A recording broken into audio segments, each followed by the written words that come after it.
Hey, I'm Ryland. Like, in the channel name, Ryland. That's me. Just wanted to make a quick video about where I've been, what I've been doing, and a little bit of behind the scenes about how I make my music and visuals. I've been gone for a few months because I've been getting this off the ground. SparkSound. SparkSound is my recently launched sound design company. We handle sound design in anything.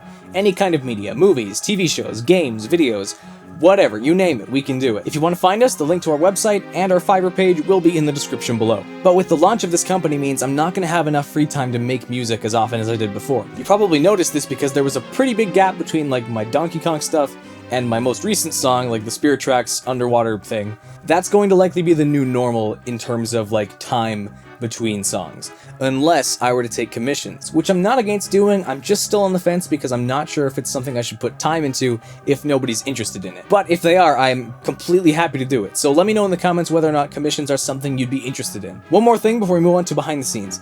I've wanted to do a Q&A for the last few months. I just haven't found the right time to like ask for questions, but I figured now is a good chance to go for it. So I'll be answering any and all comments for the next like 24 hours after this video goes live. That's everything for now, so on to behind the scenes. All of my stuff is composed in FL Studio, with sound effects either being done in there as well or taken care of later in DaVinci Resolve, my editing software of choice. My top 5 most used contact libraries would have to be Sonoscore's The Orchestra for mainline orchestral instruments like strings, brass, and woodwinds, the next being Spitfire Glass and Steel for like watery bells, chimes, like these sorts of sounds. Next up tends to be Ethno World Instruments for, you know, like ethnic instruments.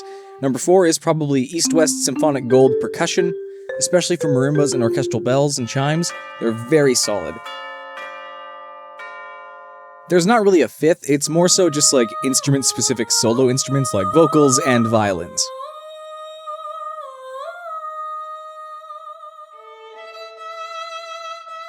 There's also a few outside of Kontakt that I use, like Omnisphere for synths, Swam libraries for brass solos, and Super Spook keys as a theremin.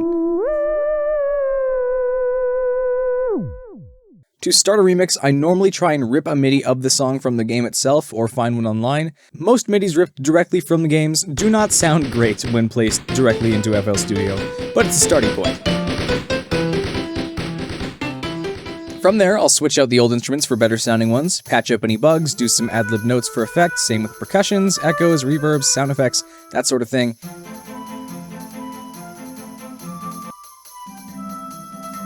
And after a bit of fine-tuning, we have a finished result. I filter most of my instruments through FabFilter Q as an equalizer, FabFilter C as a compressor, and Isotope RX8 declipper if stuff gets too loud but I can't like lessen it without the music not sounding as like lively. That's probably like really bad from a professional standpoint, but I'm not a professional and shut up. I'll throw in a few sound effects and call it done. Mind you, I rushed this one. This one is nowhere near finished. I just wanted to stop recording.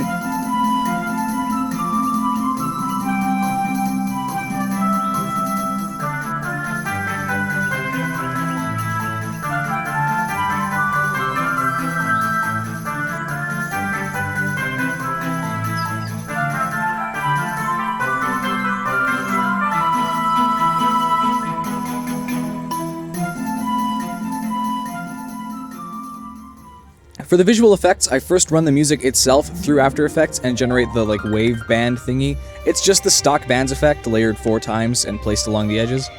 Now for the actual fancy moving parts, it really depends on the game.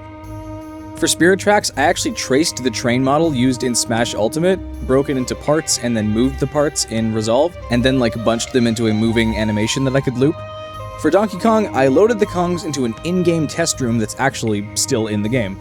The room had a black floor I could walk along, so I keyed out the black, cropped it to the Kong, and found where the walking animation loops, and looped it from there. For Majora's Mask, I'd like to think I have a pretty clever solution. There weren't many, if any, areas that have solid invisible platforms, so I used the debug ROM to lock into the 4th day, so the clock wasn't on screen, and then I went to a fairy fountain. See, the fairy fountains in Majora's Mask are actually all part of the same map. The one that loads is just dependent on which way you enter from. So if you load into one, and then hover out of bounds to another one, the background will change, but the area will stay invisible. So basically I have a green, blue, or pink background screen I can use to easily key out Link and have him walk in an animation loop.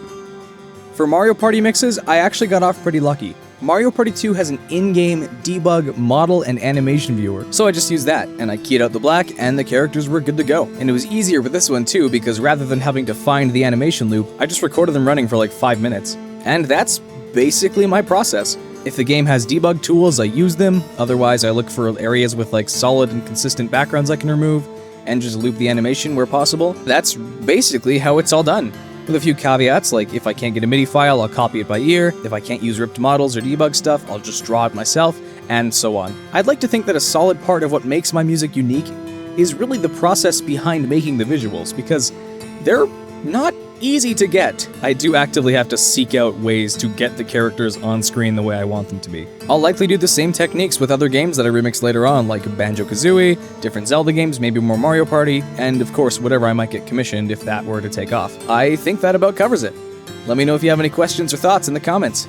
Thanks for caring about this enough to watch it all the way through to the end. I'll catch you later. Bye!